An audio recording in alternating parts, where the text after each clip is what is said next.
We had an event on science diplomacy in international organizations where we brought together a range of stakeholders from the UN system, from the diplomatic services, but also from universities and non-governmental organizations to begin thinking about what science diplomacy means in a multilateral context.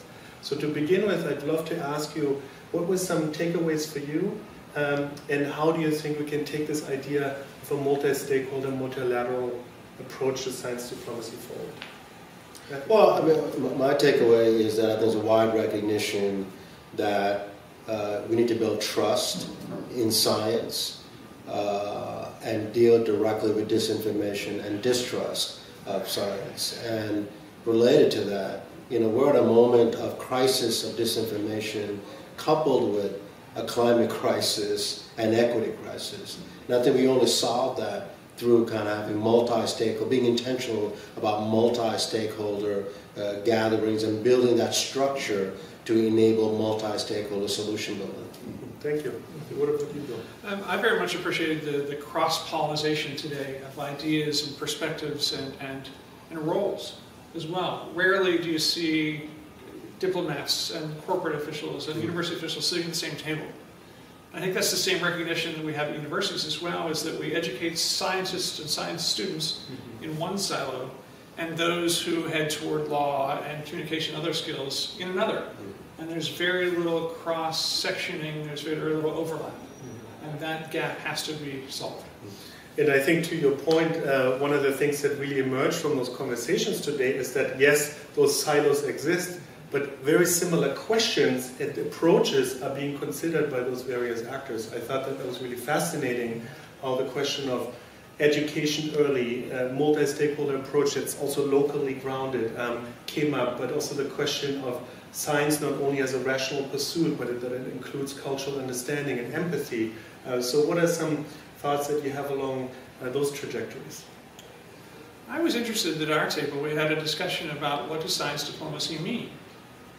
And there's no singular consensus definition of that. So that you almost have to go back to the beginning of the conversation and decide what are we talking about as it relates to science diplomacy. Trying to get everybody on the same page as far as the term, let alone the science, which is an extraordinary challenge given the polarization of our world at this point. So I think it was very helpful to understand that potential in that trajectory. Thank you.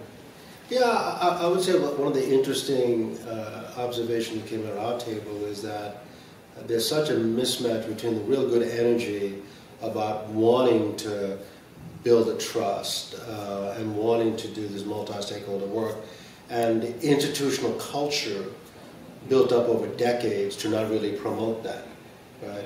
And not really leverage the institutions to advance this, and how do these institutions reform itself to be able to enable this kind of outcomes.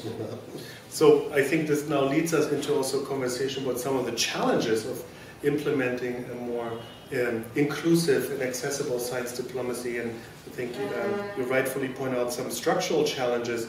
I think another one that really came to the fore this morning was the question about science cooperation, but also science competition, and how a value-based approach to science diplomacy, as well as one that's related to more interest-based science diplomacy, must find a good balance and an equilibrium. So any thoughts on that thorny issue?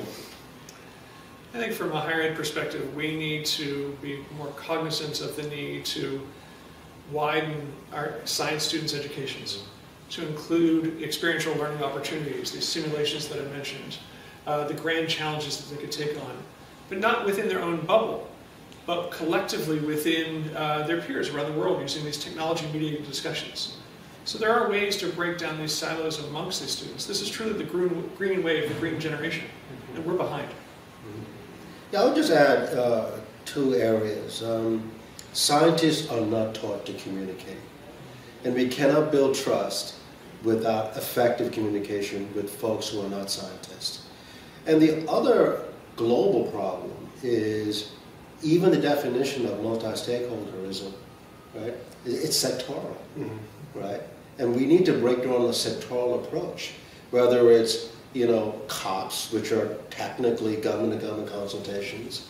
You know, we have to figure out and recognize that solution building at this crisis moment requires reforming the structure of engagement and recognizing it. And the universities are not really formally recognized in global discussions. You know, despite universities being the scientific foundation for all of these deliberations. You know? Yeah, and I think maybe as a concluding thought then here, one thing that really came up out of this conversation is that there's a recognition amongst these stakeholders that there's value in including the various perspectives. And at the same time, perhaps it's the beginning of a conversation we had this morning that initiates some of those contacts, initiates some of those new ways of interacting with each other. And at the same time, I think we need to remain vigilant that in a world where we find ourselves in disorder, where epistemic community or knowledge-based, evidence-based decision-making have come under attack, and finding ways in which we more clearly think about science diplomacy as a positive and one that can really better the future generations and achieve sustainable development goals in a meaningful, intentional, and inclusive way. So here's an additional question also on the notion of applied sciences. How do you think applied sciences play a role in deeper science diplomacy? I think that is the heart of solution building.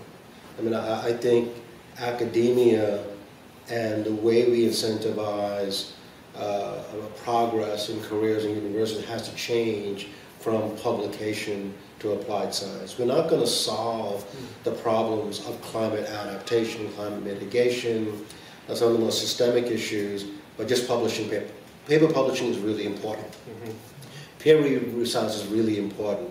If we don't match that with solution building on the ground, we're missing a huge opportunity. You know, climate COPs have been talking forever about technology transfer and information transfer. That has not happened. And I think only adopting an applied science model are we going to really solve problems on the ground, particularly for the most vulnerable communities, whether in the global south or pockets in the global north. Thank you. I think students around the world need to understand the relevance of their research, the relevance of the classes, in particular as it relates to the Sustainable Development Goals. In my presentation today, I challenged all universities around the world to overlay or map their curriculum to the SDGs.